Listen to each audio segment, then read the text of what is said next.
Ollie Robbins, who's the civil servant who runs the Foreign Office, is in China this week, having long-planned meetings before all of this. But I think what that all underscores is that, clearly there are questions to be asked and answered about how connected or otherwise all of that is to what's happened with this case. But there is a backdrop here, which is that the UK has decided, and there is some political controversy around this, to do more business with China. And Lisa, it can be problematic. And you yourself have spoken out about China's treatment of the Uyghurs, calling that a genocide.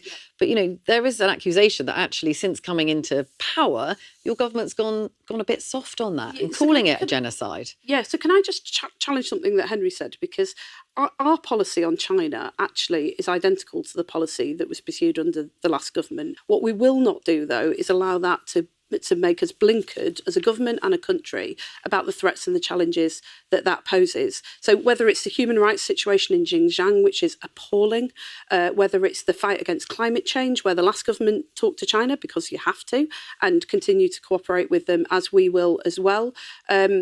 On all of those issues, because the Home Secretary said this morning, you can't tackle any of the big challenges that we've got unless you do. For formal recognition of China's treatment of the Uyghurs as genocide. So there was a parliamentary process, and we had a vote, and Parliament decided that the Uyghurs treatment, the treatment of the Uyghurs in Xinjiang was constituted genocide. There is, however... Well, this is your tweet. This is your tweet from April 2021. Genocide must never be met with indifference or inaction.